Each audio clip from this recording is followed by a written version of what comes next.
it's such a pleasure being back home again in Florida. And it's such a pleasure being back at the Broward Center.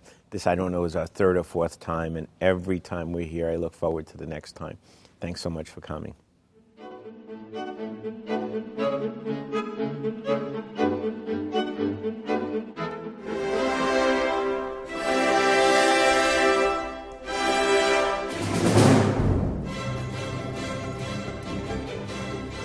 Okay, everybody, you'll be here soon. Let's put on some good birthday records, have some fun.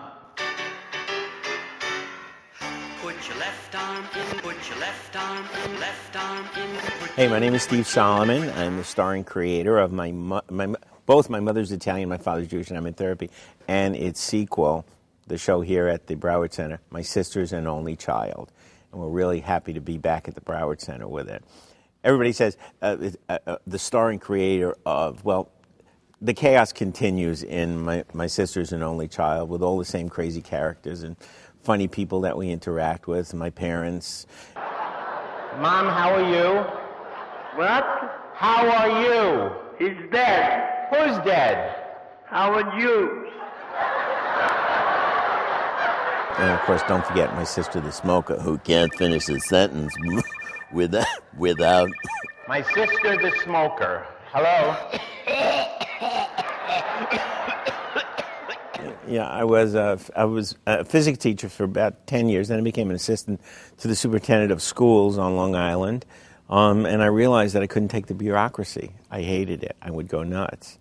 And I started phasing into doing stand-up comedy. It was difficult at first because I thought I was good and I wasn't. And the problem was that I didn't have the material I needed because I could do the voices. I could do my mama and my daddy and grandpas and all these people. And not a lot of people were doing that. And they argue, I'm not going to talk to you unless you wear your hearing aid. I got it in. She reached in his ear and pulled out a suppository.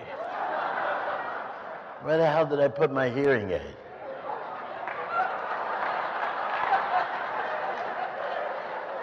Am I going too fast for you here? They appreciate it now. They appreciated it back then. They knew I was insane. But the sound effects, see, my mama always had a hearing aid. And I would always sit across the table doing this. And she would say, it's yours, it's mine, it's yours, it's mine. I would drive them nuts. To this day, I do sound effects and drive people crazy. But I love it. I've enjoyed it all my life. Hello? Ma, hearing aids, ma, hearing aids, hearing aids, hearing aids. Just a minute, sweetheart. Hello? Hey, Pop. I got it. You hang up. Oh, you hang up. Okay. Okay. 12 years old, I was delivering Chinese food for a restaurant in Brooklyn. And when you go to the apartment houses and you would push the doorbell, and they would say, who is it? And you would say Chinese delivery, they wouldn't let you in. So I learned as a 12-year-old to push the doorbell and say, who is it? And I would go, just a minute. And they would let me in. This is God's honest truth. This is the way it started. I've been doing voices ever since. She calls back. I pick up the phone. That's the voice I like to use to get even with the girls at the drive-in windows at Burger King, McDonald's, and the bank. Can you ever understand what they say? You pull up, you hear.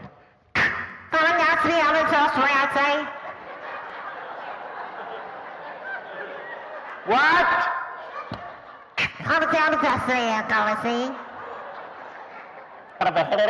Some fries and Well, the only time I really got in trouble was if I played hooky, I stayed home. They would call, and they would say, we'd like to find out if Steve is home sick. Oh, yeah, he's home. He's very sick today. And who am I speaking with? You're speaking to my father. That's the joke. And that's what I did it all my life. It was absolutely incredible. I used to get in trouble with it for every time. I walk around my parents' house like that Verizon commercial. Can you hear me now? This is the same woman that schlepped me to Publix to return a pound of cottage cheese, and in front of 20 people in the appetizing section, she screams, does this smell or is it me? Yes, absolutely. Henny Youngman was my role model. Yeah, he was great. He was a great man. I wrote material for him. I wrote material for Jackie Gale, Joey Adams, a bunch of those guys. Jonathan Winters, all the sound effects, that everything he did. I loved it. And I use them in the dialogues that I do. I wrote my one-liners and I gave it to them all the time. And they used it on TV and I was all excited. But, who knew then? I could have charged them for it, but I didn't know that. Yeah, I would go into the city. I would go into meet them at the Stage Deli or the Carnegie Deli someplace. And I was so honored to be sitting at the table. They just wanted the damn corned beef sandwich. That was it. I would say I was 20 years old at that time, 25. I gave Henny a couple of them. One of them was like, he walked into a psychiatrist's office and says, "Doctor, you got to help me. Everybody ignores me. Everybody hates me. Nobody pays any attention to me." The doctor looks at him and says, "Next." They have something in my mom's community. You're not going to believe it. Senior citizen patrols. I got pulled over by one of these very, very senior cops. He opens his door, sets up his walker.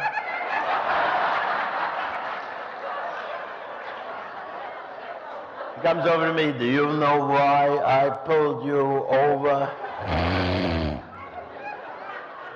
"No, officer, why?"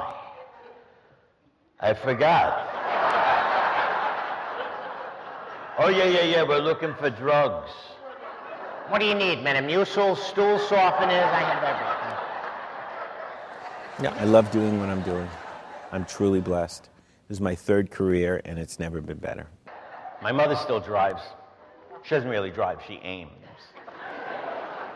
She was trying to make a left turn. My dad was in the car, she couldn't see. "Any cars coming, honey?" "No cars." "Okay, just a truck."